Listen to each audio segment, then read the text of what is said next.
You have to realize God left heaven and He took upon Himself flesh. And He endured the wrath of God. The one thing only that I ever read in the Scriptures that Christ said, Father, no, if possible, not that.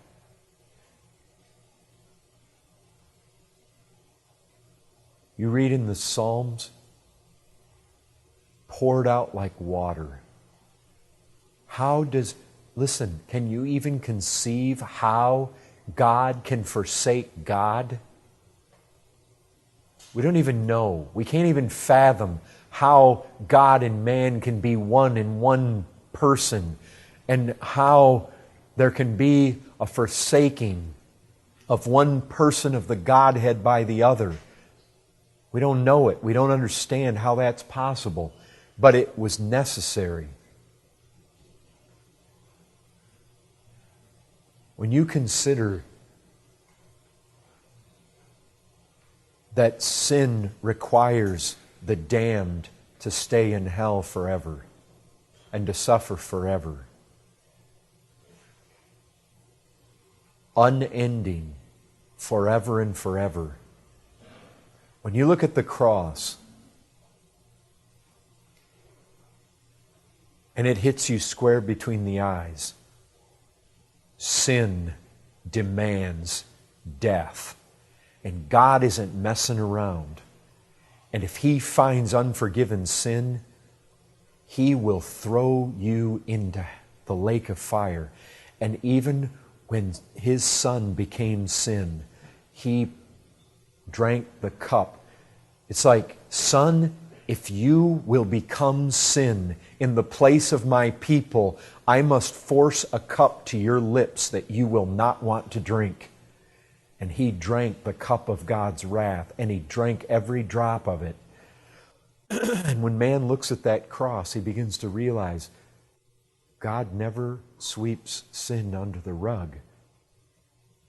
Sin is really, really bad.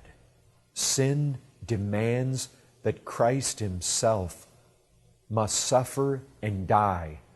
The law has such absolute sway. It will be gratified.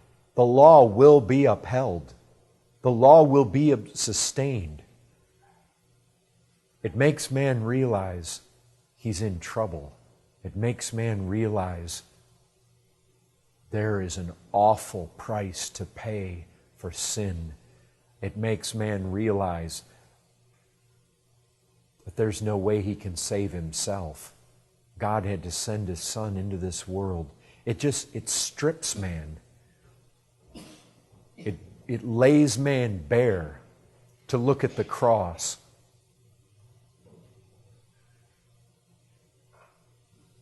That's what He's saying here. You see, as soon as somebody comes along and they say, hey, we need circumcision, we're saying, oh, I can add to the work of Christ. But you see, the offense of the cross is the cross screams at man. You add nothing to this. You can add nothing. Because why? Our righteousness are filthy rags. It strips it all away. You see, the offense of the cross is, man, you're not good enough. You're filthy. You're wretched. You're a sinner. And the truth is that most men will not come to Christ because they would rather be good enough in that day. See, where do you get that? Well, for one, all you got to do is talk to people. You can figure that out. But in Romans, you have that reality. I mean, you have Israel. They pursued a law that would lead to righteousness, but they did not succeed in reaching the law. You see, there's the problem. There's the problem. They had their law, but they never reached it. And so the law comes in and condemns them. Why? Because they did not pursue it by faith, but as it were based on works. They've stumbled over the stumbling stone, as it's written. You see, it's an offense. Behold, I am laying in Zion a stone of stumbling and a rock of offense. Why is Christ so offensive? Why is the cross so offensive? Because it says, man, you're not good. You're bad. You say, there couldn't be any better news. That's true. There could be no better news for men who are absolutely at the end of themselves and realize, I can do nothing to save myself. I am totally empty. I'm at the bottom. I've come to the end. Lord, I'm going to hell. There's nothing, I realize it. I am absolutely weak and I am in a hopeless condition. And if you don't come save me, I won't be saved. You see, for people like that, this is the best news on the face of the earth. But for people who think they're pretty good, they don't want this. The cross is an offense to them because it sticks them right in their pride. Proud man loves to boast. He loves to tell you about his credentials. That was Paul when he was lost. Let me tell you about my credentials. I was circumcised the 8th day. I was born of a certain tribe of Benjamin. I'm a Jew. I've got all the credentials. By flesh, I was born in the right people. I was born in the right tribe.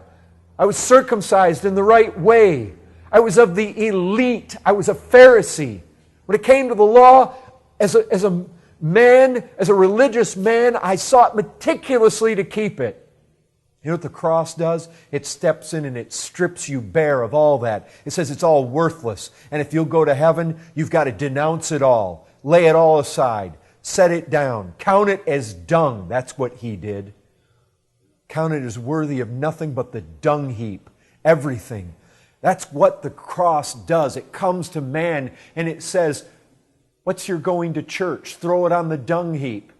So what if you've owned a Bible? So what if you were born in a Christian family? Throw it on the dung heap. So what if your grandfather was a preacher? Throw it on the dung heap.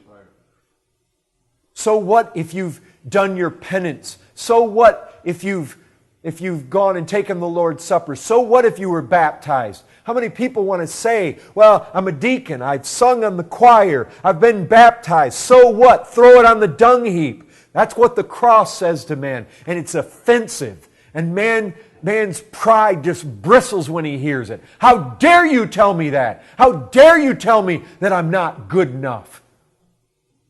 Well, I'm not bad enough to go to hell. You know what the cross says? The cross says you are bad enough to go to hell. And you needed something supplied outside your efforts to make a way to heaven. That's what it says. And that is offensive to self-righteous man. That is offensive to his pride. Man by nature is proud. Man by nature thinks he's good enough.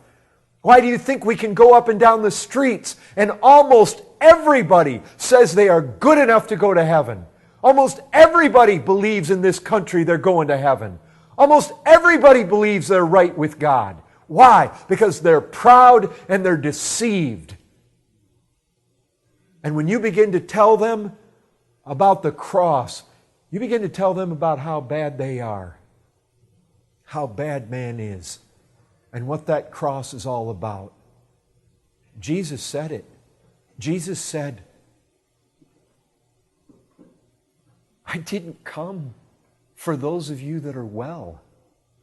The self-righteous, they rejected Him. He said to them, the tax collectors and the prostitutes, they're going in. Why? Because a lot of the tax collectors and prostitutes look at their lives and they say, man, there's no hope for me. No, the cross is hope for the hopeless. It's the church, it's the good churchgoers that there's no hope for. Because the thing is, if you go to Christ, to be saved by Him. And if you want to add any of your works, any of your efforts, any of your circumcision, any of your stuff, then He won't take you.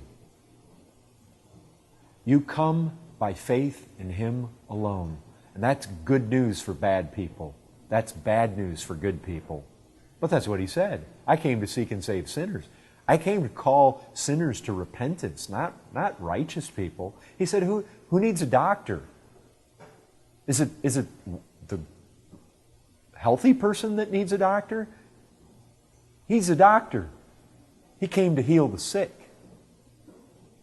And He was basically saying to them, I didn't come to heal those who are well. I didn't come to call the righteous. You say, well, are there any? Well, there are those that think they are. Listen, there's only one kind of faith that saves. It's the faith that says Jesus is all. He's all my salvation. He's all my hope. It's not part Him and part me.